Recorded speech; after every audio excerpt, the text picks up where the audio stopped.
आप सुन रहे हैं जगत गुरु तत्वदर्शी संत रामपाल जी महाराज द्वारा लिखित पुस्तक जीने की राह का पेज नंबर 251। भावार्थ। कपिल मुनि जी, चुणक मुनि जी तथा दुर्वासा मुनि जी संसार में कितने प्रसिद्ध हैं। ये सब काल ब्रह्म की भक्ति करने वाले भेषधारी ऋषि हैं। ये चलती फिरती मौत थी, चलती फिरती मनुष्य रूप में घाल है।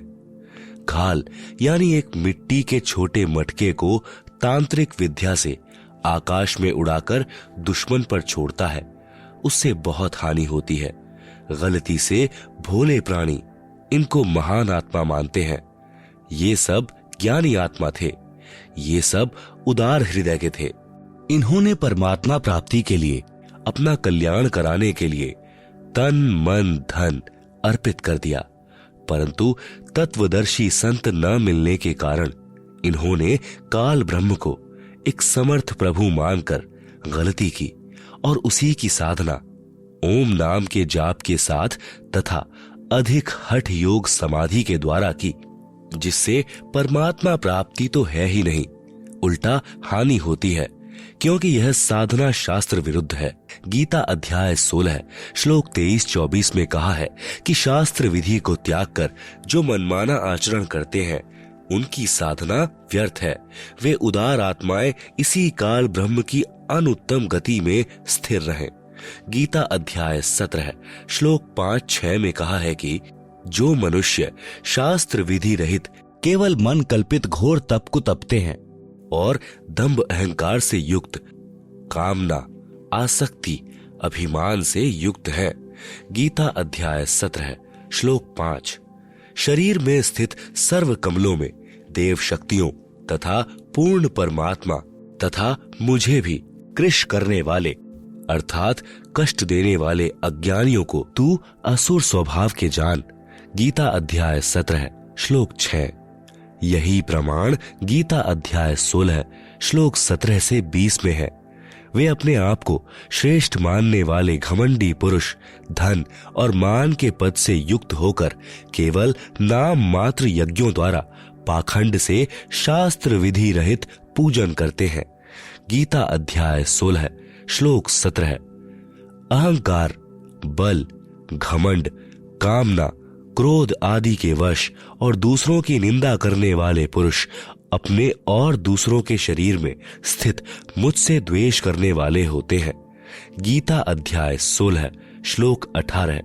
उन द्वेष करने वाले पापाचीर क्रूर कर्मी जो वचन से करोड़ों व्यक्तियों की हत्या करने वाले नराधमों अर्थात नीच मनुष्यों को मैं संसार में बार बार आसुरी अर्थात राक्षसी योनियों में ही डालता हूँ। गीता अध्याय 16 श्लोक 19 सूक्ष्म वेद में भी इन्हें नीच कहा है। दुर्वासा कोपे तहां समझ न आई नीच, 56 करोड़ यादव कटे मची रुधिर की कीच। हे अर्जुन, वे मूर्ख मुझको न प्राप्त होकर ही जन्म जन्म में आसुरी योनियों को प्राप्त होते हैं, उससे भी अति नीच गति को प्राप्त होते हैं अर्थात घोर नरक में गिरते हैं। गीता अध्याय 17 श्लोक 20। आप सुन रहे हैं जगत गुरु तत्वदर्शी संत रामपाल जी महाराज द्वारा लिखित पुस्तक जीने की राह का पेज नंबर 252। उपरोक्त प्रमाणों से सिद्ध हुआ कि गीता अध्याय 7 श्लोक 18 में गीता ज्ञान दाता ने अपनी साधना से होने वाली गति को भी इसलिए अनुत्तम अर्थात घटिया बताया है। कहा है कि गीता अध्याय 7 श्लोक 18 गीता ज्ञान दाता ने कहा है कि जो चौथी प्रकार के ज्ञानी साधक हैं वे सभी हैं तो उदार, क्योंकि परमात्मा प्राप्ति के लिए अपने शरीर के नष्ट होने की भी परवाह नहीं की और हजारों वर्ष भूखे प्यासे साधनारत रहे, परंतु तत्वदर्शी संत न मिलने के कारण वे सभी मेरी अनुत्तम अर्थात घटिया गति अर्थात ब्रह्म साधना से होने वाले मोक्ष जो ऊपर ऋषियों को हुआ उसमें स्थित रहे अर्थात जन्म मरण 84 लाख योनियों के चक्कर वाली गति में रह गए। गीता अध्याय 7 श्लोक 18। निष्कर्ष, चुणक ऋषि, दुर्वासा ऋषि, तथा कपिल ऋषि ने जो ओम नाम का जाप किया, उसकी भक्ति के फलस्वरूप ये कुछ समय ब्रह्मलोक में जाएंगे। वहां भक्ति समाप्त करके फिर पृथ्वी पर राजा बनेंगे, क्योंकि सूक्ष्म वेद में लिखा है, तप से राज मधमानम, जन्म तीसरे शुकर स्वानम। फिर कुत्ता गधा बनेंगे, फिर नरक जाएंगे। जब कुत्ते बनेंगे तब इनके सिर में कीड़े पड़ेंगे। जो व्यक्ति इनके शाप से मरे थे, उनका पाप इनको भोगना पड़ेगा। कीड़े इनका मांस चुन चुन कर खाएंगे। इसलिए गीता में भी ऐसे साधकों के विषय में जो बताया है, वे आप जी ने ऊपर पढ़ लिया। उपरोक्त कथाओं का सारांश। पहला, ब्रह्म साधना अनुत्तम यानी घटिया है। दूसरा, 3 ताप को श्री कृष्ण जी भी समाप्त नहीं कर सके। श्राप देना 3 ताप यानी दैविक ताप में आता है। दुर्वासा के श्राप के शिकार स्वयं श्री कृष्ण सहित सर्व यादव भी हो गए।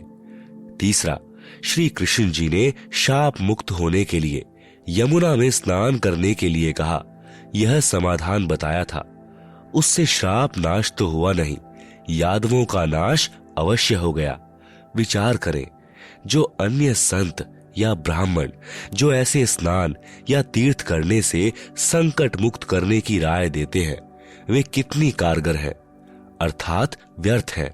क्योंकि जब भगवान त्रिलोकीनाथ द्वारा बताए समाधान यमुना स्नान से कुछ लाभ नहीं हुआ, तो अन्य तटपुंजियों, ब्राह्मणों व गुरुओं द्वारा बताए स्नान आदि समाधान से कुछ होने वाला नहीं है। चौथा, पहले श्री कृष्ण जी ने दुर्वासा के श्राप से बचाव का तरीका बताया था। उस कढ़ाई को घिसाकर चूर्ण बनाकर प्रभास क्षेत्र में यमुना नदी में डाल दो। न रहेगा बांस, न बजेगी बांसुरी। बांस भी रह गया, 56 करोड़ यादवों की बांसुरी भी बच गई। सज्जनों, वर्तमान में बुद्धिमान मानव है, शिक्षित है। मेरे द्वारा यानी संत रामपाल दास द्वारा बताए ज्ञान को शास्त्रों से मिलाओ, फिर भक्ति करके देखो क्या कमाल होता है। आप सुन रहे हैं जगत गुरु तत्वदर्शी संत रामपाल जी महाराज द्वारा लिखित पुस्तक जीने की राह का पेज नंबर 253। प्रसंग आगे चलाते हैं।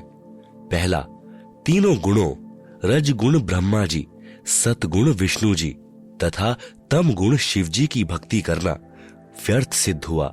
दूसरा, गीता ज्ञान दाता ब्रह्म की भक्ति स्वयं गीता ज्ञान दाता ने गीता अध्याय 7 श्लोक 18 में अनुत्तम बताई है।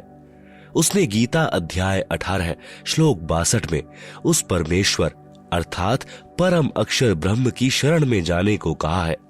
यह भी कहा है कि उस परमेश्वर की कृपा से ही तू परम शांति तथा सनातन परम धाम को प्राप्त होगा। तीसरा, गीता अध्याय 15 श्लोक 1 से 4 में संसार रूपी वृक्ष का वर्णन है तथा तत्वदर्शी संत की पहचान भी बताई है।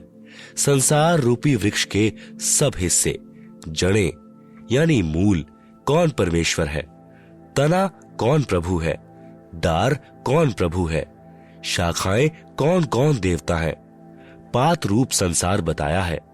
इसी अध्याय 15 श्लोक 16 में स्पष्ट किया है कि पहला, शर पुरुष यानी यह 21 ब्रह्मांड का प्रभु है। इसे ब्रह्म, काल ब्रह्म, ज्योति निरंजन भी कहा जाता है। यह नाशवान है, हम इसके लोक में रह रहे हैं। हमें इसके लोक से मुक्त होना है तथा अपने परमात्मा कबीर जी के पास सत्यलोक में जाना है। दूसरा, अक्षर पुरुष, यह 7 संख ब्रह्मांडों का प्रभु है। यह भी नाशवान है। हमने इसके 7 संख ब्रह्मांडों के क्षेत्र से होकर सत्यलोक जाना है, इसलिए इसका टोल टैक्स देना है। बस इससे हमारा इतना ही काम है। गीता अध्याय 15 श्लोक 17 में कहा है कि उत्तमः पुरुषः तु अन्यः परमात्मा इति उदाहृतः यह लोकत्रयम् आविश्य विभर्ति अव्ययः ईश्वरः। सरलार्थ, गीता अध्याय 15 श्लोक 16 में कहे 2 पुरुष, एक शर पुरुष, दूसरा अक्षर पुरुष है। इन दोनों से अन्य है उत्तम पुरुष अर्थात पुरुषोत्तम। उसी को परमात्मा कहते हैं जो तीनों लोकों में प्रवेश करके सबका धारण पोषण करता है। वह वास्तव में अविनाशी परमेश्वर है।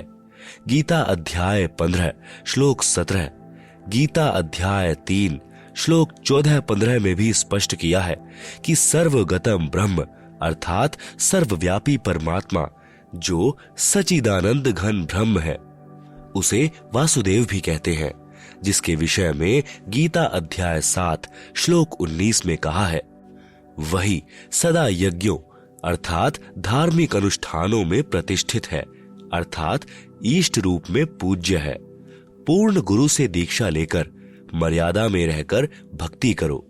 इस प्रकार जीने की राह पर चलकर संसार में सुखी जीवन जिए तथा मोक्ष रूपी मंजिल को प्राप्त करें। आप सुन रहे हैं जगत गुरु तत्वदर्शी संत रामपाल जी महाराज द्वारा लिखित पुस्तक जीने की राह का पेज नंबर 254 सृष्टि रचना, सूक्ष्म वेद से निष्कर्ष रूप सृष्टि रचना का वर्णन। प्रभु प्रेमी आत्माएं प्रथम बार निम्न सृष्टि रचना को पढ़ेंगे तो ऐसे लगेगा जैसे दंत कथा हो, परंतु सर्व पवित्र सदग्रंथों के प्रमाणों को पढ़कर दांतों तले उंगली दबाएंगे कि यह वास्तविक अमृत ज्ञान कहाँ छुपा था। कृपया धैर्य के साथ पढ़ें तथा इस अमृत ज्ञान को सुरक्षित रखें। आपकी 101 पीढ़ी तक काम आएगा। पवित्र आत्माएं कृपया सत्यनारायण यानी अविनाशी प्रभु यानी सतपुरुष द्वारा रची सृष्टि रचना का वास्तविक ज्ञान पढ़ें। पहला, पूर्ण ब्रह्म। इस सृष्टि रचना में सतपुरुष सतलोक का स्वामी यानी प्रभु, अलख पुरुष अलख लोक का स्वामी यानी प्रभु, अगम पुरुष अगम लोक का स्वामी यानी प्रभु तथा अनामी पुरुष अनामी अकह लोक का स्वामी यानी प्रभु, तो एक ही पूर्ण ब्रह्म है जो वास्तव में अविनाशी प्रभु है, जो भिन्न भिन्न रूप धारण करके अपने चारों लोकों में रहता है, जिसके अंतर्गत असंख्य ब्रह्मांड आते हैं। दूसरा, पर ब्रह्म। यह केवल 7 संख ब्रह्मांड का स्वामी यानी प्रभु है। यह अक्षर पुरुष भी कहलाता है, परंतु यह तथा इसके ब्रह्मांड भी वास्तव में अविनाशी नहीं है। तीसरा, ब्रह्म। यह केवल 21 ब्रह्मांड का स्वामी यानी प्रभु है। इसे शर पुरुष, ज्योति निरंजन, काल आदि उपमा से जाना जाता है। यह तथा इसके सर्व ब्रह्मांड नाशवान है। उपरोक्त तीनों पुरुषों यानी प्रभुओं का प्रमाण पवित्र श्रीमद् भगवद गीता अध्याय 15 श्लोक 16-17 में भी है। 4, ब्रह्मा। ब्रह्मा इसी ब्रह्म का ज्येष्ठ पुत्र है। विष्णु मध्य वाला पुत्र है तथा शिव अंतिम तीसरा पुत्र है। ये तीनों ब्रह्म के पुत्र केवल एक ब्रह्मांड में एक विभाग यानी गुण के स्वामी यानी प्रभु हैं तथा नाशवान है। विस्तृत विवरण के लिए कृपया पढ़ें निम्नलिखित सृष्टि रचना। कबीर देव यानी कबीर परमेश्वर ने सूक्ष्म वेद अर्थात कबीर बानी में अपने द्वारा रची सृष्टि का ज्ञान स्वयं ही बताया है, जो निम्नलिखित है। सर्वप्रथम केवल एक स्थान अनामी यानी अनामय लोक था, जिसे अकह लोक भी कहा जाता है। पूर्ण परमात्मा उस अनामी लोक में अकेला रहता था। उस परमात्मा का वास्तविक नाम कबीर देव अर्थात कबीर परमेश्वर है। सभी आत्माएं उस पूर्ण धनी के शरीर में समाई हुई थी। इसी कबीर देव का उपमात्मक यानी पदवी का नाम अनामी पुरुष है। पुरुष का अर्थ प्रभु होता है। प्रभु ने मनुष्य को अपने ही स्वरूप में बनाया है, इसलिए मानव का नाम भी पुरुष ही पड़ा है। अनामी पुरुष के एक रोम यानी शरीर के बाल का प्रकाश संख सूर्यों की रोशनी से भी अधिक है। विशेष जैसे किसी देश के आदरणीय प्रधानमंत्री जी का शरीर का नाम तो अन्य होता है तथा पद का उपमात्मक यानी पदवी का नाम प्रधानमंत्री होता है। कई बार प्रधानमंत्री जी अपने पास कई विभाग भी रख लेते हैं। तब जिस भी विभाग के दस्तावेजों पर हस्ताक्षर करते हैं तो उस समय उसी पद को लिखते हैं। जैसे गृह मंत्रालय के दस्तावेजों पर हस्ताक्षर करेंगे तो अपने को गृह मंत्री लिखेंगे, वहाँ उसी व्यक्ति के हस्ताक्षर की शक्ति कम होती है। इसी प्रकार कबीर परमेश्वर यानी कबीर देव की रोशनी में अंतर भिन्न भिन्न लोकों में होता जाता है।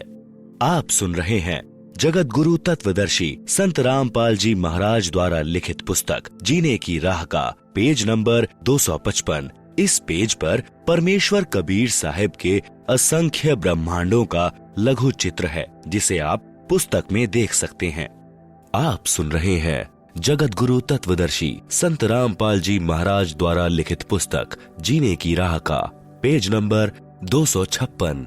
ठीक इसी प्रकार पूर्ण परमात्मा कबीर देव यानी कबीर परमेश्वर ने नीचे के 3 और लोकों अगमलोक, अलखलोक, सतलोक की रचना शब्द वचन से की।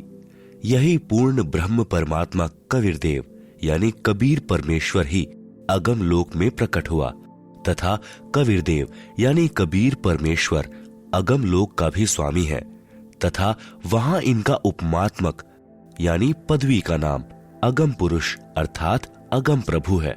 इसी अगम प्रभु का मानव सदंश शरीर बहुत तेजोमय है, जिसके एक रोम यानी शरीर के बाल की रोशनी खरब सूर्य की रोशनी से भी अधिक है।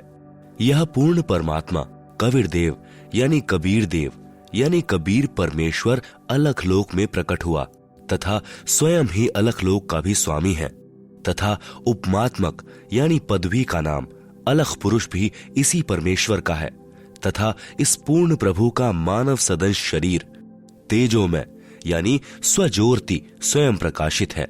एक रोम यानी शरीर के बाल की रोशनी अरब सूर्यों के प्रकाश से भी ज्यादा है। यही पूर्ण प्रभु सतलोक में प्रकट हुआ तथा सतलोक का भी अधिपति यही है। इसलिए इसी का उपमात्मक यानी पदवी का नाम सतपुरुष यानी अविनाशी प्रभु है। इसी का नाम अकाल मूर्ति, शब्द स्वरूपी राम, पूर्ण ब्रह्म, परम अक्षर ब्रह्म आदि है। इसी सतपुरुष कबीर देव यानी कबीर प्रभु का मानव सदंश शरीर तेजोमय है, जिसके एक रोम यानी शरीर के बाल का प्रकाश करोड़ सूर्यों तथा इतने ही चंद्रमाओं के प्रकाश से भी अधिक है। इस कबीर देव यानी कबीर प्रभु ने सतपुरुष रूप में प्रकट होकर सतलोक में विराजमान होकर प्रथम सतलोक में अन्य रचना की। एक शब्द यानी वचन से 16 द्वीपों की रचना की, फिर 16 शब्दों से 16 पुत्रों की उत्पत्ति की। एक मान सरोवर की रचना की जिसमें अमृत भरा। 16 पुत्रों के नाम हैं, पहला कूर्म, दूसरा ज्ञानी, तीसरा विवेक, चौथा तेज, पांचवा सहज, छठा संतोष, सातवां सुरति, आठवां आनंद, नौवां क्षमा, 10 निष्काम, 11वां जलरंगी, 12वां अचिंत, 13वां प्रेम, 14वां दयाल, 15वां धैर्य, 16वां योग संतायन अर्थात योग जीत। सतपुरुष कबीर देव ने अपने पुत्र अचिंत को सत्यलोक की अन्य रचना का भार सौंपा तथा शक्ति प्रदान की। अचिंत ने अक्षर पुरुष यानी पर ब्रह्म की शब्द से उत्पत्ति की तथा कहा कि मेरी मदद करना। अक्षर पुरुष स्नान करने मान सरोवर पर गया, वहां आनंद आया तथा सो गया। लंबे समय तक बाहर ही नहीं आया। तब अचिंत की प्रार्थना पर अक्षर पुरुष को नींद से जगाने के लिए कबीर देव यानी कबीर परमेश्वर ने उसी मान सरोवर से कुछ अमृत जल लेकर एक अंडा बनाया तथा उस अंडे में एक आत्मा प्रवेश की तथा अंडे को मान सरोवर के अमृत जल में छोड़ा। अंडे की गड़गड़ाहट से अक्षर पुरुष की निद्रा भंग हुई। उसने अंडे को क्रोध से देखा, जिस कारण से अंडे के 2 भाग हो गए। उसमें से ज्योति निरंजन यानी शर पुरुष निकला, जो आगे चलकर काल कहलाया। इसका वास्तविक नाम कैल है। तब सतपुरुष यानी कबीर देव ने आकाशवाणी की कि आप दोनों बाहर आओ तथा अचिंत के द्वीप में रहो। आज्ञा पाकर अक्षर पुरुष तथा शर पुरुष यानी कैल दोनों अचिंत के द्वीप में रहने लगे। बच्चों की नालायकी उन्हीं को दिखाई कि कहीं फिर प्रभुता की तड़फ ना बन जाए, क्योंकि समर्थ बिन कार्य सफल नहीं होता। फिर पूर्ण धनी कबीर देव ने सर्व रचना स्वयं की। अपनी शब्द शक्ति से एक राजेश्वरी यानी राष्ट्रीय शक्ति उत्पन्न की, जिससे सर्व ब्रह्मांडों को स्थापित किया। इसी को पराशक्ति परानंदिनी भी कहते हैं। पूर्ण ब्रह्म ने सर्व आत्माओं को अपने ही अंदर से अपनी वचन शक्ति से अपने मानव शरीर सदृश उत्पन्न किया। प्रत्येक हंस आत्मा का परमात्मा जैसा ही शरीर रचा, जिसका तेज 16 सूर्यों जैसा मानव सदंश ही है। परंतु परमेश्वर के शरीर के एक रोम यानी शरीर के बाल का प्रकाश करोड़ों सूर्यों से भी ज्यादा है। बहुत समय उपरांत शर पुरुष यानी ज्योति निरंजन ने सोचा कि हम तीनों अचिंत अक्षर पुरुष शर पुरुष एक द्वीप में रह रहे हैं तथा अन्य एक एक द्वीप में रह रहे हैं। मैं भी साधना करके अलग द्वीप प्राप्त करूंगा। उसने ऐसा विचार करके एक पैर पर खड़ा होकर 70 युग तक तप किया। आप सुन रहे हैं जगत गुरु तत्वदर्शी संत रामपाल जी महाराज द्वारा लिखित पुस्तक जीने की राह का पेज नंबर 257। आत्माएं काल के जाल में कैसे फंसी। विशेष जब ब्रह्म यानी ज्योति निरंजन तप कर रहा था, हम सभी आत्माएं जो आज ज्योति निरंजन के 21 ब्रह्मांडों में रहते हैं, इसकी साधना पर आसक्त हो गए तथा हृदय से इसे चाहने लगे। अपने सुखदायी प्रभु सत्य पुरुष से विमुख हो गए, जिस कारण से पतिव्रता पद से गिर गए। पूर्ण प्रभु के बार बार सावधान करने पर भी हमारी आसक्ति शर पुरुष से नहीं हटी। यही प्रभाव आज भी काल सृष्टि में विद्यमान है। जैसे नौजवान बच्चे फिल्म स्टारों, अभिनेताओं तथा अभिनेत्रियों की बनावटी अदाओं तथा अपने रोजगार उद्देश्य से कर रहे भूमिका पर अति आसक्त हो जाते हैं, रोकने से नहीं रुकते। यदि कोई अभिनेता या अभिनेत्री निकटवर्ती शहर में आ जाए तो देखें उन नादान बच्चों की भीड़ केवल दर्शन करने के लिए बहुसंख्या में एकत्रित हो जाती है। लेना एक न देने दो, रोजी रोटी अभिनेता कमा रहे हैं, नौजवान बच्चे लुट रहे हैं। माता पिता कितना ही समझाएं, किंतु बच्चे नहीं मानते। कहीं न कहीं कभी न कभी लुप छिपकर जाते ही रहते हैं। पूर्ण ब्रह्म कबीर देव यानी कबीर प्रभु ने शर पुरुष से पूछा कि बोलो क्या चाहते हो। उसने कहा कि पिताजी यह स्थान मेरे लिए कम है, मुझे अलग से द्वीप प्रदान करने की कृपा करें। हक्का कबीर यानी सत कबीर ने उसे 21 ब्रह्मांड प्रदान कर दिए। कुछ समय उपरांत ज्योति निरंजन ने सोचा इसमें कुछ रचना करनी चाहिए। खाली ब्रह्मांड यानी प्लॉट किस काम के, यह विचार कर 70 युग तप करके पूर्ण परमात्मा कबीर देव यानी कबीर प्रभु से रचना सामग्री की याचना की। सतपुरुष ने उसे 3 गुण तथा 5 तत्व प्रदान कर दिए, जिससे ब्रह्म यानी ज्योति निरंजन ने अपने ब्रह्मांडों में कुछ रचना की। फिर सोचा कि इसमें जीव भी होने चाहिए, अकेले का दिल नहीं लगता। यह विचार करके 64 युग तक फिर तप किया। पूर्ण परमात्मा कबीर देव के पूछने पर बताया कि मुझे कुछ आत्मा दे दो, मेरा अकेले का दिल नहीं लग रहा। तब सतपुरुष कबीरग्नि यानी कबीर परमेश्वर ने कहा कि ब्रह्म तेरे तप के प्रतिफल में मैं तुझे और ब्रह्मांड दे सकता हूँ, परंतु मेरी आत्माओं को किसी भी जप तप साधना के फल रूप में नहीं दे सकता। हाँ, यदि कोई स्वेच्छा से तेरे साथ जाना चाहे तो वह जा सकता है। युवा कबीर यानी समर्थ कबीर के वचन सुनकर ज्योति निरंजन हमारे पास आया। हम सभी हंस आत्मा पहले से ही उस पर आसक्त थे। हम उसे चारों तरफ से घेरकर खड़े हो गए। ज्योति निरंजन ने कहा कि मैंने पिताजी से अलग 21 ब्रह्मांड प्राप्त किए हैं, वहां नाना प्रकार के रमणीय स्थल बनाए हैं, क्या आप मेरे साथ चलोगे? हम सभी हंसों ने, जो आज 21 ब्रह्मांडों में परेशान हैं, कहा कि हम तैयार हैं। यदि पिताजी आज्ञा दें तब शर पुरुष पूर्ण ब्रह्म महान कबीर यानी समर्थ कबीर प्रभु के पास गया तथा सर्व वार्ता कही। तब कबीरग्नि यानी कबीर परमेश्वर ने कहा कि मेरे सामने स्वीकृति देने वाले को आज्ञा दूंगा। शर पुरुष तथा परम अक्षर पुरुष यानी कबीर मितौजा यानी कबीर अमित औजा यानी जिसकी शक्ति का कोई वार नहीं, वह कबीर दोनों हम सभी हंसात्माओं के पास आए। कबीर देव ने कहा कि जो हंस आत्मा ब्रह्म के साथ जाना चाहता है, हाथ ऊपर करके स्वीकृति दे। अपने पिता के सामने किसी की हिम्मत नहीं हुई, किसी ने स्वीकृति नहीं दी। बहुत समय तक सन्नाटा छाया रहा। तत्पश्चात एक हंस आत्मा ने साहस किया तथा कहा कि पिताजी मैं जाना चाहता हूं। फिर तो उसकी देखा देखी जो आज काल ब्रह्म के 21 ब्रह्मांडों में फंसी है, हम सभी आत्माओं ने स्वीकृति दे दी। परमेश्वर कबीर जी ने ज्योति निरंजन से कहा कि आप अपने स्थान पर जाओ। जिन्होंने तेरे साथ जाने की स्वीकृति दी है, मैं उन सर्व हंस आत्माओं को आपके पास भेज दूंगा। ज्योति निरंजन अपने 21 ब्रह्मांडों में चला गया। उस समय तक यह 21 ब्रह्मांड सतलोक में ही थे। आप सुन रहे हैं जगत गुरु तत्वदर्शी संत रामपाल जी महाराज द्वारा लिखित पुस्तक जीने की राह का पेज नंबर 258। तत्पश्चात पूर्ण ब्रह्म ने सर्वप्रथम स्वीकृति देने वाले हंस को लड़की का रूप दिया, परंतु स्त्री इंद्री नहीं रची तथा सर्वात्माओं को जिन्होंने ज्योति निरंजन ब्रह्म के साथ जाने की सहमति दी थी, उस लड़की के शरीर में प्रवेश कर दिया तथा उसका नाम आष्ट्रा यानी आदि माया प्रकृति देवी दुर्गा पड़ा। तथा सत्य पुरुष ने कहा कि पुत्री, मैंने तेरे को शब्द शक्ति प्रदान कर दी है। जितने जीव ब्रह्म कहें आप उत्पन्न कर देना। पूर्ण ब्रह्म कबीर देव यानी कबीर साहिब अपने पुत्र सहजदास के द्वारा प्रकृति को शर पुरुष के पास भिजवा दिया।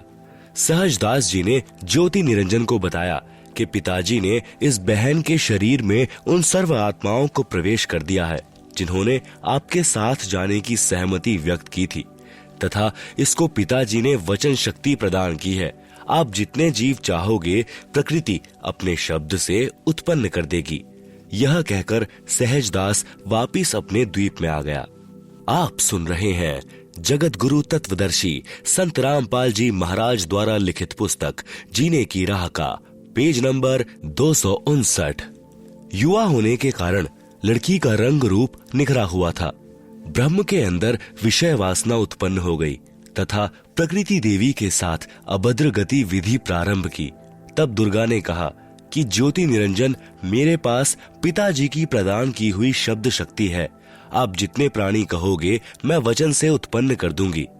आप मैथुन परंपरा शुरू मत करो। आप भी उसी पिता के शब्द से अंडे से उत्पन्न हुए हो तथा मैं भी उसी परम पिता के वचन से ही बाद में उत्पन्न हुई हूँ। आप मेरे बड़े भाई हो। बहन भाई का यह योग महापाप का कारण बनेगा। परंतु ज्योति निरंजन ने प्रकृति देवी की एक भी प्रार्थना नहीं सुनी तथा अपनी शब्द शक्ति द्वारा नाखूनों से स्त्री इंद्री यानी भग प्रकृति को लगा दी तथा बलात्कार करने की ठानी। उसी समय दुर्गा ने अपनी इज्जत रक्षा के लिए कोई और चारा न देख सूक्ष्म रूप बनाया तथा ज्योति निरंजन के खुले मुख के द्वारा पेट में प्रवेश करके पूर्ण ब्रह्म कबीर देव से अपनी रक्षा के लिए याचना की। उसी समय कबीर देव यानी कबीर देव अपने पुत्र योग संतायन अर्थात जोग जीत का रूप बनाकर वहां प्रकट हुए तथा कन्या को ब्रह्म के उदर से बाहर निकाला तथा कहा कि ज्योति निरंजन, आज से तेरा नाम काल होगा। तेरे जन्म मृत्यु होते रहेंगे, इसलिए तेरा नाम शर पुरुष होगा तथा 1,00,000 मानव शरीरधारी प्राणियों को प्रतिदिन खाया करेगा। वह 1,25,00,000 उत्पन्न किया करेगा। आप दोनों को 21 ब्रह्मांड सहित निष्कासित किया जाता है। इतना कहते ही 21 ब्रह्मांड विमान की तरह चल पड़े। सहजदास के द्वीप के पास से होते हुए सतलोक से 16 संख कोस यानी 1 कोस लगभग 3 किलोमीटर का होता है की दूरी पर आकर रुक गए। विशेष विवरण। अब तक 3 शक्तियों का विवरण आया है। पहली, पूर्ण ब्रह्म, जिसे अन्य उपमात्मक नामों से भी जाना जाता है, जैसे सतपुरुष, अकाल पुरुष, शब्द स्वरूपी राम, परम अक्षर ब्रह्म पुरुष आदि। यह पूर्ण ब्रह्म असंख्य ब्रह्मांडों का स्वामी है तथा वास्तव में अविनाशी है। दूसरी, पर ब्रह्म, जिसे अक्षर पुरुष भी कहा जाता है, यह वास्तव में अविनाशी नहीं है। यह 7 शंख ब्रह्मांडों का स्वामी है। तीसरी, ब्रह्म, जिसे ज्योति निरंजन, काल, कैल, शर पुरुष तथा धर्मराय आदि नामों से जाना जाता है, जो केवल 21 ब्रह्मांड का स्वामी है। अब आगे इसी ब्रह्म यानी काल की सृष्टि के एक ब्रह्मांड का परिचय दिया जाएगा, जिसमें 3 और नाम आपके पढ़ने में आएंगे: ब्रह्मा, विष्णु तथा शिव। ब्रह्म तथा ब्रह्मा में भेद। एक ब्रह्मांड में बने सर्वोपरि स्थान पर ब्रह्म यानी शर पुरुष स्वयं 3 गुप्त स्थानों की रचना करके ब्रह्मा, विष्णु तथा शिव रूप में रहता है तथा अपनी पत्नी प्रकृति दुर्गा के सहयोग से तीनों पुत्रों की उत्पत्ति करता है। आप सुन रहे हैं जगत गुरु तत्वदर्शी संत रामपाल जी महाराज द्वारा लिखित पुस्तक जीने की राह का पेज नंबर 260। इस पेज पर काल के एक ब्रह्मांड का लघु चित्र है, जिसे आप पुस्तक में देख सकते हैं। आप सुन रहे हैं जगत गुरु तत्वदर्शी संत रामपाल जी महाराज द्वारा लिखित पुस्तक जीने की राह का पेज नंबर 261। उनके नाम भी ब्रह्मा, विष्णु तथा शिव ही रखता है। जो ब्रह्म का पुत्र ब्रह्मा है, वह एक ब्रह्मांड में केवल 3 लोकों पृथ्वी लोक, स्वर्ग लोक तथा पाताल लोक में एक रजोगुण विभाग का मंत्री यानी स्वामी है। इसे त्रिलोकीय ब्रह्मा कहा है तथा ब्रह्म जो ब्रह्मलोक में ब्रह्मा रूप में रहता है, उसे महाब्रह्मा व ब्रह्मलोकीय ब्रह्मा कहा है। इसी ब्रह्म यानी काल को सदाशिव, महाशिव, महाविष्णु भी कहा है। श्री विष्णु पुराण में प्रमाण चतुर्थ अंश अध्याय 1 पृष्ठ 230-231 पर श्री ब्रह्मा जी ने कहा, जिस अजन्मा सर्वमय विधाता परमेश्वर का आदि, मध्य, अंत, स्वरूप, स्वभाव और सार हम नहीं जान पाते। श्लोक 83।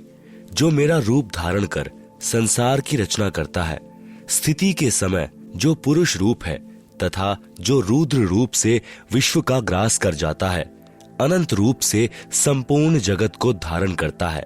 श्लोक 86। श्री ब्रह्मा जी, श्री विष्णु जी व श्री शिव जी की उत्पत्ति। काल ब्रह्म ने प्रकृति यानी दुर्गा से कहा कि अब मेरा कौन क्या बिगाड़ेगा, मनमानी करूंगा। प्रकृति ने फिर प्रार्थना की कि आप कुछ शर्म करो। प्रथम तो आप मेरे बड़े भाई हो, क्योंकि उसी पूर्ण परमात्मा यानी कबीर देव की वचन शक्ति से आपकी ब्रह्म की अंडे से उत्पत्ति हुई तथा बाद में मेरी उत्पत्ति उसी परमेश्वर के वचन से हुई है। दूसरे, मैं आपके पेट से बाहर निकली हूँ, मैं आपकी बेटी हुई तथा आप मेरे पिता हुए। इन पवित्र नातों में बिगाड़ करना महापाप होगा। मेरे पास पिता की प्रदान की हुई शब्द शक्ति है। जितने प्राणी आप कहोगे मैं वचन से उत्पन्न कर दूंगी। ज्योति निरंजन ने दुर्गा की एक भी विनय नहीं सुनी तथा कहा कि मुझे जो सजा मिलनी थी मिल गई, मुझे सतलोक से निष्कासित कर दिया, अब मनमानी करूंगा। यह कहकर काल पुरुष यानी शर पुरुष ने प्रकृति के साथ जबरदस्ती शादी की तथा 3 पुत्रों रजगुण युक्त ब्रह्मा जी, सतगुण युक्त विष्णु जी तथा तम गुण युक्त शिव शंकर जी की उत्पत्ति की। जवान होने तक तीनों पुत्रों को दुर्गा के द्वारा अचेत करवा देता है। फिर युवा होने पर श्री ब्रह्मा जी को कमल के फूल पर, श्री विष्णु जी को शेषनाग की शैया पर तथा श्री शिव जी को कैलाश पर्वत पर सचेत करके इकट्ठे कर देता है। तत्पश्चात प्रकृति यानी दुर्गा द्वारा इन तीनों का विवाह कर दिया जाता है तथा एक ब्रह्मांड में तीनों लोकों स्वर्ग लोक, पृथ्वी लोक तथा पाताल लोक में एक एक विभाग के मंत्री यानी प्रभु नियुक्त कर देता है। जैसे श्री ब्रह्मा जी को रजोगुण विभाग का तथा विष्णु जी को सतोगुण विभाग का तथा श्री शिव शंकर जी को तमोगुण विभाग का तथा स्वयं गुप्त यानी महाब्रह्मा, महाविष्णु, महाशिव रूप से मुख्यमंत्री पद को संभालता है। एक ब्रह्मांड में एक ब्रह्मलोक की रचना की है, उसी में 3 गुप्त स्थान बनाए हैं। एक रजोगुण प्रधान स्थान है जहां पर यह ब्रह्म यानी काल स्वयं महाब्रह्मा यानी मुख्यमंत्री रूप में रहता है तथा अपनी पत्नी दुर्गा को महासावित्री रूप में रखता है। इन दोनों के संयोग से जो पुत्र इस स्थान पर उत्पन्न होता है वह स्वतः ही रजोगुणी बन जाता है। दूसरा स्थान सतोगुण प्रधान स्थान बनाया है। वहां पर यह शर पुरुष स्वयं महाविष्णु रूप बनाकर रहता है तथा अपनी पत्नी दुर्गा को महालक्ष्मी रूप में रखकर जो पुत्र उत्पन्न करता है उसका नाम विष्णु रखता है। वह बालक सतोगुण युक्त होता है। तथा तीसरा, इसी काल ने वहीं पर एक तमोगुण प्रधान क्षेत्र बनाया है। उसमें यह स्वयं सदाशिव रूप बनाकर रहता है तथा अपनी पत्नी दुर्गा को महापार्वती रूप में रखता है। इन दोनों के पति पत्नी व्यवहार से जो पुत्र उत्पन्न होता है उसका नाम शिव रख देते हैं तथा तमोगुण युक्त कर देते हैं।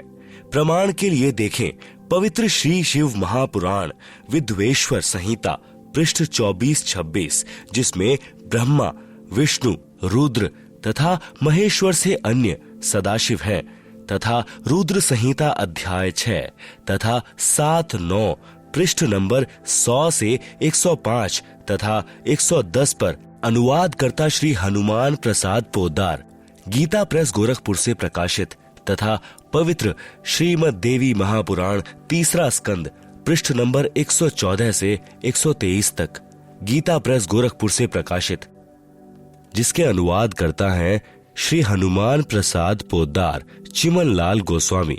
फिर इन्हीं को धोखे में रखकर अपने खाने के लिए जीवों की उत्पत्ति श्री ब्रह्मा जी द्वारा तथा स्थिति यानी एक दूसरे को मोह ममता में रखकर काल जाल में रखना श्री विष्णु जी से तथा संहार, क्योंकि काल पुरुष को शापवश 1 लाख मानव शरीरधारी प्राणियों के सूक्ष्म शरीर से मैल निकालकर खाना होता है। उसके लिए 21वें ब्रह्मांड में एक तप्त शिला है जो स्वतः गर्म रहती है। उस पर गर्म करके मैल पिघलाकर खाता है। जीव मरते नहीं परंतु कष्ट असहनीय होता है। फिर प्राणियों को कर्म आधार पर अन्य शरीर प्रदान करता है। श्री शिव जी द्वारा करवाता है। जैसे किसी मकान में 3 कमरे बने हों, एक कमरे में अश्लील चित्र लगे हों, उस कमरे में जाते ही मन में वैसे ही मलिन विचार उत्पन्न हो जाते हैं। दूसरे कमरे में साधु संतों भक्तों के चित्र लगे हों तो मन में अच्छे विचार प्रभु का चिंतन ही बना रहता है। तीसरे कमरे में देशभक्तों व शहीदों के चित्र लगे हों तो मन में वैसे ही जोशीले विचार उत्पन्न हो जाते हैं। ठीक इसी प्रकार ब्रह्म यानी काल ने अपनी सूझबूझ से उपरोक्त तीनों गुण प्रधान स्थानों की रचना की हुई है। आप सुन रहे हैं जगत गुरु तत्वदर्शी संत रामपाल जी महाराज द्वारा लिखित पुस्तक जीने की राह का पेज नंबर 262। तीनों गुण क्या हैं? प्रमाण सहित। तीनों गुण रजगुण ब्रह्मा जी, सतगुण विष्णु जी, तम गुण शिव जी हैं। ब्रह्म यानी काल तथा प्रकृति यानी दुर्गा से उत्पन्न हुए हैं तथा तीनों नाशवान हैं। प्रमाण गीता प्रेस गोरखपुर से प्रकाशित श्री शिव महापुराण, जिसके संपादक हैं श्री हनुमान प्रसाद पोद्दार, पृष्ठ संख्या 24 से 26, विद्वेश्वर संहिता तथा पृष्ठ 110 अध्याय 9 रुद्र संहिता। इस प्रकार ब्रह्मा, विष्णु तथा शिव तीनों देवताओं में गुण है, परंतु शिव यानी ब्रह्म काल गुणातीत कहा गया है। दूसरा प्रमाण गीता प्रेस गोरखपुर से प्रकाशित श्रीमद देवी भागवत पुराण, जिसके संपादक हैं श्री हनुमान प्रसाद पोद्दार, चिमन लाल गोस्वामी, तीसरा स्कंद अध्याय 5 पृष्ठ 123। भगवान विष्णु ने दुर्गा की स्तुति की, कहा कि मैं यानी विष्णु, ब्रह्मा तथा शंकर तुम्हारी कृपा से विद्यमान है। हमारा तो आविर्भाव यानी जन्म तथा तिरोभाव यानी मृत्यु होती है। हम नित्य यानी अविनाशी नहीं है। तुम ही नित्य हो, जगत जननी हो, प्रकृति और सनातनी देवी हो। भगवान शंकर ने कहा, यदि भगवान ब्रह्मा तथा भगवान विष्णु तुम ही से उत्पन्न हुए हैं तो उनके बाद उत्पन्न होने वाला मैं तमोगुणी लीला करने वाला शंकर क्या तुम्हारी संतान नहीं हुआ? अर्थात मुझे भी उत्पन्न करने वाली तुम ही हो। इस संसार की सृष्टि स्थिति संहार में तुम्हारे गुण सदा सर्वदा हैं। इन्हीं तीनों गुणों से उत्पन्न हम ब्रह्मा, विष्णु तथा शंकर नियमानुसार कार्य में तत्पर रहते हैं। आप सुन रहे हैं जगत गुरु तत्वदर्शी संत रामपाल जी महाराज द्वारा लिखित पुस्तक जीने की राह का पेज नंबर 263। उपरोक्त यह विवरण केवल हिंदी में अनुवादित श्री देवी महापुराण से है, जिसमें कुछ तथ्यों को छुपाया गया है। इसलिए यही प्रमाण देखें श्रीमद् देवी भागवत महापुराण सभाष्टिकम समहात्यम खेमराज श्री कृष्णदास प्रकाशन मुंबई, इसमें संस्कृत सहित हिंदी अनुवाद किया है। 3 स्कंद अध्याय 4 पृष्ठ 10 श्लोक 42। ब्रह्मा अहम ईश्वरः फिलते प्रभावात् सर्वे वयम जनी युतान यदा तु नित्यः के अन्य सुरः शतमख प्रमुखः च नित्या नित्या त्वमेव जननी प्रकृति पुराणा। हिंदी अनुवाद। हे मात, ब्रह्मा, मैं तथा शिव तुम्हारे ही प्रभाव से जन्मवान हैं, नित्य नहीं है, अर्थात हम अविनाशी नहीं हैं। फिर अन्य इंद्रादि दूसरे देवता किस प्रकार नित्य हो सकते हैं? तुम ही अविनाशी हो, प्रकृति तथा सनातनी देवी हो। पृष्ठ 11-12 अध्याय 5 श्लोक 8। यदि दयाद्रमना न सदा अंबिके कथमहम विहितः च तमोगुणः कमलजश्च रजोगुण संभवः सुविहितः किमु सत्वगुणो हरि। अनुवाद। भगवान शंकर बोले, हे मात, यदि हमारे ऊपर आप दया युक्त हो तो मुझे तमोगुण क्यों बनाया? कमल से उत्पन्न ब्रह्मा को रजोगुण किस लिए बनाया तथा विष्णु को सतगुण क्यों बनाया?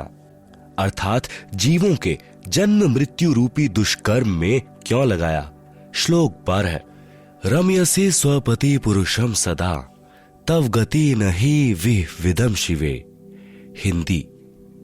अपने पति पुरुष अर्थात काल भगवान के साथ सदा भोग विलास करती रहती हो, आपकी गति कोई नहीं जानता। निष्कर्ष। उपरोक्त प्रमाणों से प्रमाणित हुआ कि रजगुण ब्रह्मा, सतगुण विष्णु तथा तमगुण शिव है। ये तीनों नाशवान है। दुर्गा का पति ब्रह्म यानी काल है, यह उसके साथ भोग विलास करता है। ब्रह्म काल की अव्यक्त रहने की प्रतिज्ञा। सूक्ष्म वेद से शेष सृष्टि रचना। तीनों पुत्रों की उत्पत्ति के पश्चात ब्रह्म ने अपनी पत्नी दुर्गा यानी प्रकृति से कहा, मैं प्रतिज्ञा करता हूं कि भविष्य में मैं किसी को अपने वास्तविक रूप में दर्शन नहीं दूंगा, जिस कारण से मैं अव्यक्त माना जाऊंगा। दुर्गा से कहा कि आप मेरा भेद किसी को मत देना, मैं गुप्त रहूंगा। दुर्गा ने पूछा कि क्या आप अपने पुत्रों को भी दर्शन नहीं देंगे? ब्रह्म ने कहा, मैं अपने पुत्रों को तथा अन्य किसी को भी साधना से दर्शन नहीं दूंगा, यह मेरा अटल नियम रहेगा। दुर्गा ने कहा, यह तो आपका उत्तम नियम नहीं है, जो आप अपनी संतानों से भी छुपे रहोगे। तब काल ने कहा, दुर्गा मेरी विवशता है, मुझे 1 लाख मानव शरीरधारी प्राणियों का आहार करने का शाप लगा है। यदि मेरे पुत्रों ब्रह्मा, विष्णु, महेश को पता लग गया तो ये उत्पत्ति, स्थिति तथा संहार का कार्य नहीं करेंगे। इसलिए यह मेरा अनुत्तम नियम सदा रहेगा। जब ये तीनों कुछ बड़े हो जाएं तो इन्हें अचेत कर देना, मेरे विषय में नहीं बताना, नहीं तो मैं तुझे भी दंड दूंगा। दुर्गा इस डर के मारे वास्तविकता नहीं बताती। इसीलिए गीता अध्याय 7 श्लोक 24 में कहा है कि यह बुद्धिहीन जन समुदाय मेरे अनुत्तम नियम से अपरिचित है कि मैं कभी भी किसी के सामने प्रकट नहीं होता, अपनी योग माया से छुपा रहता हूँ। इसलिए मुझे व्यक्त को मनुष्य रूप में आया हुआ अर्थात कृष्ण मानते हैं। आप सुन रहे हैं जगत गुरु तत्वदर्शी संत रामपाल जी महाराज द्वारा लिखित पुस्तक जीने की राह का पेज नंबर 264। अबुद्ध यानी बुद्धिहीन, मम यानी मेरे, अनुत्तमम यानी अनुत्तम अर्थात घटिया, अव्ययम यानी अविनाशी, परम भावम यानी विशेष भाव को, अजानंत यानी न जानते हुए, माम अव्यक्तम यानी मुझ अव्यक्त को, व्यक्तिम यानी मनुष्य रूप में, आपन्नम यानी आया, मन्यन्ते यानी मानते हैं, अर्थात मैं कृष्ण नहीं हूं। गीता अध्याय 7 श्लोक 24, गीता अध्याय 11 श्लोक 47 तथा 48 में कहा है कि यह मेरा वास्तविक काल रूप है। इसके दर्शन अर्थात ब्रह्म प्राप्ति न वेदों में वर्णित विधि से, न जप से, न तप से तथा न किसी क्रिया से हो सकती है। जब तीनों बच्चे युवा हो गए तब माता भवानी प्रकृति यानी अष्टंगी ने कहा कि तुम सागर मंथन करो।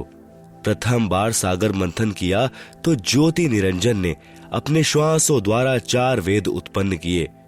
उनको गुप्त वाणी द्वारा आज्ञा दी कि सागर में निवास करो। 4 वेद निकले, वह ब्रह्मा ने लिए। वस्तु लेकर तीनों बच्चे माता के पास आए। तब माता ने कहा कि 4 वेदों को ब्रह्मा रखे, वह पढ़े। नोट: वास्तव में पूर्ण ब्रह्म ने ब्रह्म अर्थात काल को 5 वेद प्रदान किए थे, लेकिन ब्रह्म ने केवल 4 वेदों को प्रकट किया।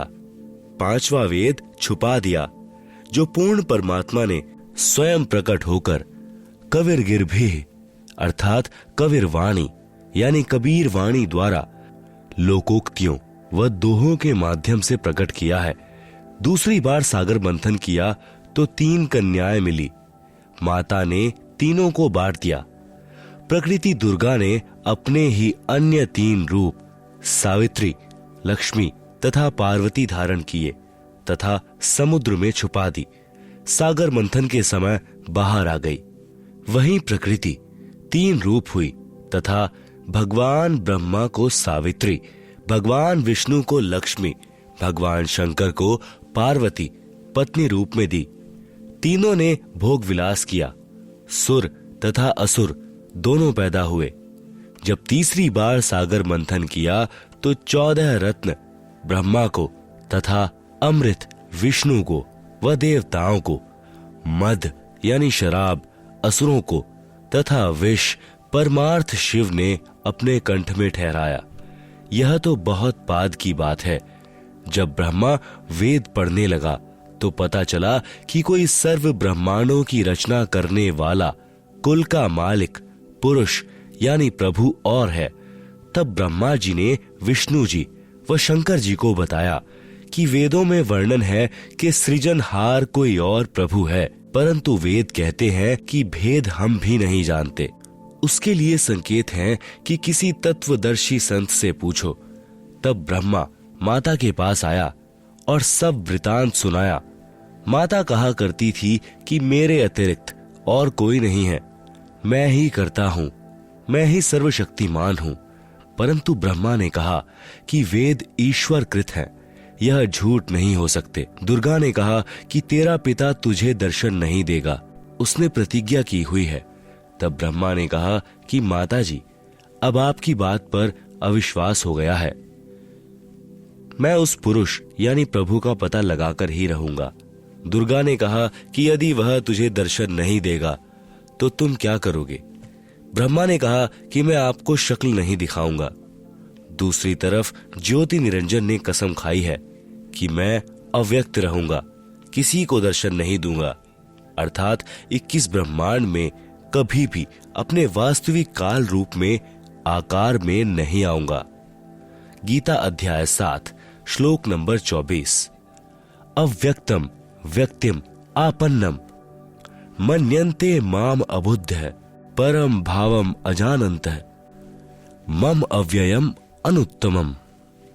अनुवाद: अबुद्ध यानी बुद्धिहीन लोग, मम यानी मेरे, अनुत्तम यानी अश्रेष्ठ, अव्ययम यानी अटल, परम यानी परम, भावम यानी भाव को, अजानंत यानी न जानते हुए, अव्यक्तम यानी अदृश्यमान, माम यानी मुझ काल को, व्यक्तित्व यानी नर रूप आकार में कृष्ण, आपन्नम यानी प्राप्त हुआ, मन्यन्ते यानी मानते हैं, गीता अध्याय नंबर 7 का श्लोक नंबर 25।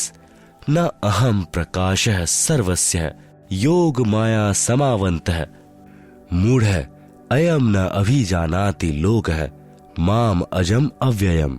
अनुवाद, अहम यानी मैं, योग माया समावन्तः यानी योग माया से छिपा हुआ, सर्वस्य यानी सबके, प्रकाशः यानी प्रत्यक्ष, न यानी नहीं होता अर्थात अदृश्य अर्थात अव्यक्त रहता हूं, इसलिए अजम यानी जन्म न लेने वाले, अव्ययम यानी अविनाशी अटल भाव को, अयम यानी यह, मूढ़ है यानी अज्ञानी, लोक है यानी जन समुदाय संसार, माम यानी मुझे, न यानी नहीं, अभिजानाति जानता अर्थात मुझको कृष्ण समझता है, क्योंकि ब्रह्म अपनी शब्द शक्ति से अपने नाना रूप बना लेता है। यह दुर्गा का पति है, इसलिए इस मंत्र में कह रहा है कि मैं कृष्ण आदि की तरह दुर्गा से जन्म नहीं लेता। आप सुन रहे हैं जगत गुरु तत्वदर्शी संत रामपाल जी महाराज द्वारा लिखित पुस्तक जीने की राह का पेज नंबर 265, ब्रह्मा का अपने पिता यानी काल ब्रह्म की प्राप्ति के लिए प्रयत्न। तब दुर्गा ने ब्रह्मा जी से कहा कि अलख निरंजन तुम्हारा पिता है, परंतु वह तुम्हें दर्शन नहीं देगा। ब्रह्मा ने कहा कि मैं दर्शन करके ही लौटूंगा। माता ने पूछा, यदि तुझे दर्शन नहीं हुए तो क्या करेगा? ब्रह्मा ने कहा, मैं प्रतिज्ञा करता हूं, यदि पिता के दर्शन नहीं हुए तो मैं आपके समक्ष नहीं आऊंगा। यह कहकर ब्रह्मा जी व्याकुल होकर उत्तर दिशा की तरफ चल दिया, जहां अंधेरा ही अंधेरा है। वहां ब्रह्मा ने 4 युग तक ध्यान लगाया, परंतु कुछ भी प्राप्ति नहीं हुई। काल ने आकाशवाणी की कि जीव उत्पत्ति क्यों नहीं की। भवानी ने कहा कि आपका ज्येष्ठ पुत्र ब्रह्मा जिद करके आपकी तलाश में गया है। ब्रह्मा के बिना जीव उत्पत्ति का सब कार्य असंभव है। ब्रह्म यानी काल ने कहा, उसे वापस बुला लो, मैं उसे दर्शन नहीं दूंगा। तब दुर्गा यानी प्रकृति ने अपनी शब्द शक्ति से गायत्री नाम की लड़की उत्पन्न की तथा उसे ब्रह्मा को लौटा लाने को कहा। गायत्री ब्रह्मा जी के पास गई, परंतु ब्रह्मा जी समाधि लगाए हुए थे। उन्हें कोई आभास ही नहीं था कि कोई आया है। तब आदि कुमारी यानी प्रकृति ने गायत्री को ध्यान द्वारा बताया कि इसके चरण स्पर्श कर। तब गायत्री ने ऐसा ही किया। ब्रह्मा जी का ध्यान भंग हुआ तो क्रोधवश बोले कि कौन पापिन है जिसने मेरा ध्यान भंग किया है, मैं तुझे शाप दूंगा। गायत्री कहने लगी कि मेरा दोष नहीं है, पहले मेरी बात सुनो तब शाप देना। मेरे को माता ने तुम्हें लौटा लाने को कहा है, क्योंकि आपके बिना जीव उत्पत्ति नहीं हो सकती। ब्रह्मा ने कहा कि मैं कैसे जाऊं, पिताजी के दर्शन हुए नहीं, ऐसे जाऊं तो मेरा उपहास होगा। यदि आप माताजी के समक्ष यह कह दें कि ब्रह्मा को पिता यानी ज्योति निरंजन के दर्शन हुए हैं, मैंने अपनी आंखों से देखा है, तो मैं आपके साथ चलूं। तब गायत्री ने कहा कि आप मेरे साथ संभोग करोगे तो मैं आपकी झूठी साक्षी यानी गवाही भरूंगी। तब ब्रह्मा ने सोचा कि पिता के दर्शन हुए नहीं, वैसे जाऊं तो माता के सामने शर्म लगेगी, और चारा नहीं दिखाई दिया। फिर गायत्री से रति क्रिया यानी संभोग की। आप सुन रहे हैं जगत गुरु तत्वदर्शी संत रामपाल जी महाराज द्वारा लिखित पुस्तक जीने की राह का पेज नंबर 266। तब गायत्री ने कहा कि क्यों ना एक गवाह और तैयार किया जाए। ब्रह्मा ने कहा, बहुत ही अच्छा है। तब गायत्री ने शब्द शक्ति से एक लड़की पुष्पवती नाम की पैदा की तथा उससे दोनों ने कहा कि आप गवाही देना कि ब्रह्मा ने पिता के दर्शन किए हैं। तब पुष्पवती ने कहा कि मैं क्यों झूठी गवाही दूं? हाँ, यदि ब्रह्मा मेरे से रति क्रिया यानी संभोग करें तो गवाही दे सकती हूं।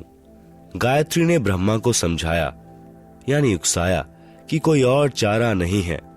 तब ब्रह्मा ने पुष्पवती से संभोग किया तो तीनों मिलकर आदि माया यानी प्रकृति के पास आए।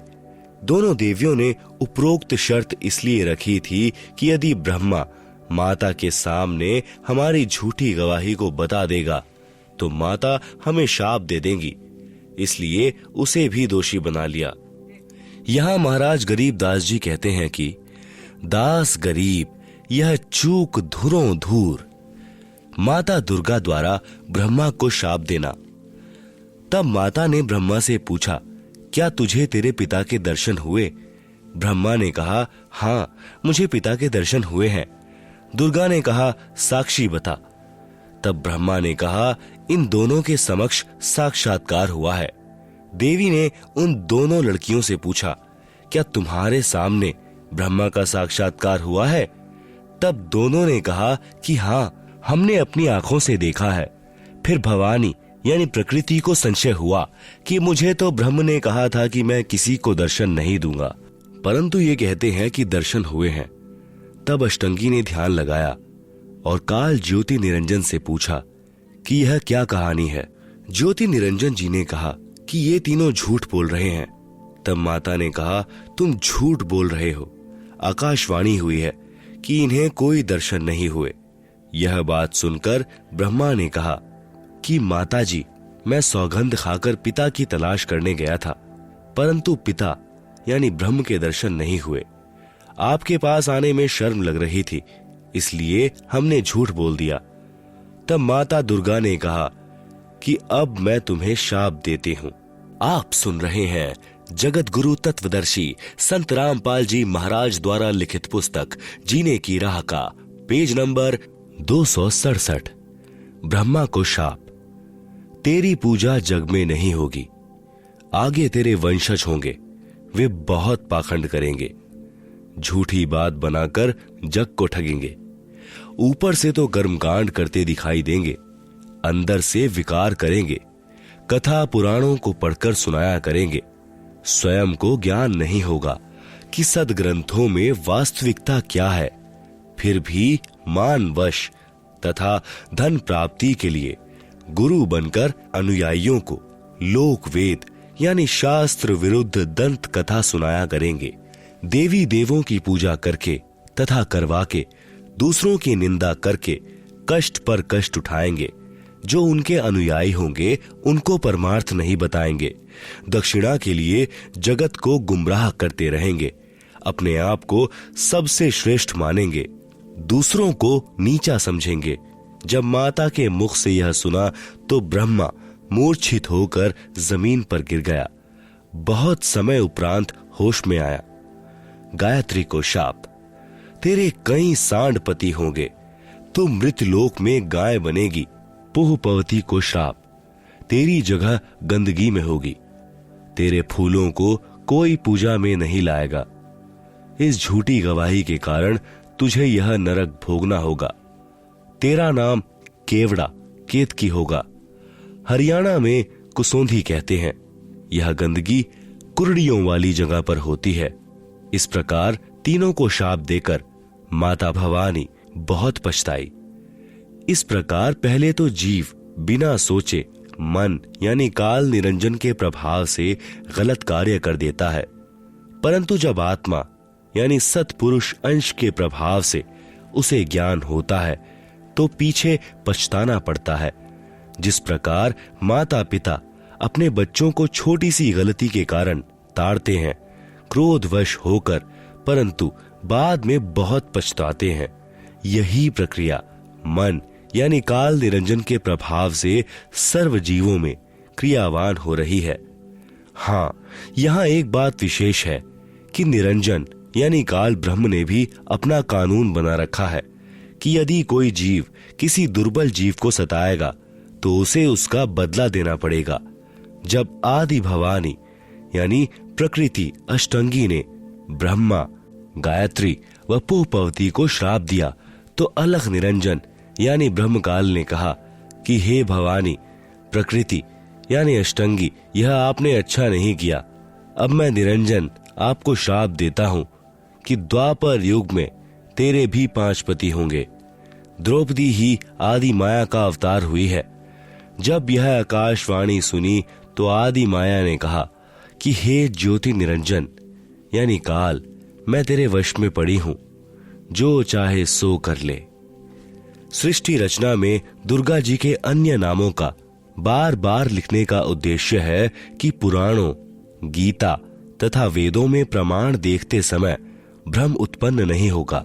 जैसे गीता अध्याय 14 श्लोक 3-4 में काल ब्रह्म ने कहा है कि प्रकृति तो गर्भ धारण करने वाली सब जीवों की माता है, मैं उसके गर्भ में बीज स्थापित करने वाला पिता हूं।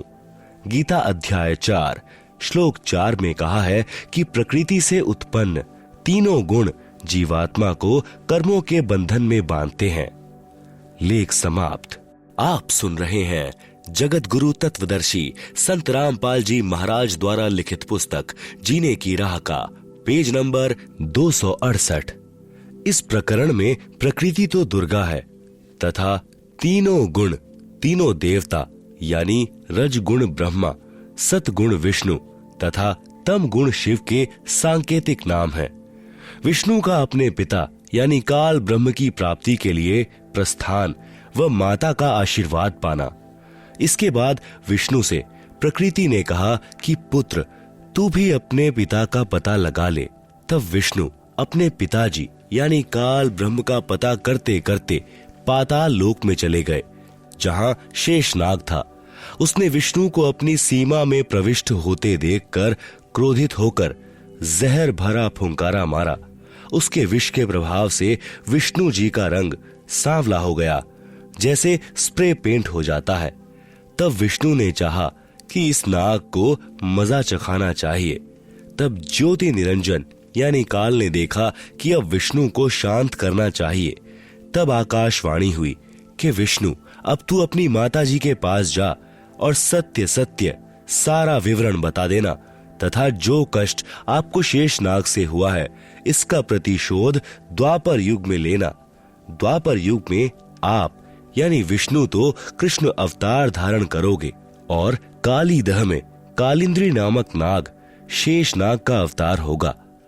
ऊंच होई के नीच सतावे, ताकर ओएल यानी बदला मोही सो पावे। जो जीव देई पीर पुनी काहूं, हम पुनी ओएल दिवावे ताहूं। तब विष्णु जी माता जी के पास आए तथा सत्य सत्य कह दिया कि मुझे पिता के दर्शन नहीं हुए। इस बात से माता यानी प्रकृति बहुत प्रसन्न हुई और कहा कि पुत्र, तू सत्यवादी है। अब मैं अपनी शक्ति से पिता से मिलाती हूं तथा तेरे मन का संशय खत्म करती हूं। कबीर, देख पुत्र तो ही पिता भिटाऊं, तोरे मन का धोखा मिटाऊं। मन स्वरूप करता कह जानो, मनते दूजा और न मानो। स्वर्ग पाताल दौर मन केरा, मन अस्थिर मन अहै अनेरा। निरंकार मन ही को कहिए, मन की यास निष्दिन रहिए। देखूं पलटी शून्य महज्योति, जहां पर झिलमिल झालर होती। इस प्रकार माता अष्टंगी प्रकृति ने विष्णु से कहा कि मन ही जग का करता है, यही ज्योति निरंजन है। ध्यान में जो 1000 ज्योतियां नजर आती हैं वही उसका रूप है। जो शंख घंटा आदि का बाजा सुना, यह महास्वर्ग में निरंजन का ही बज रहा है।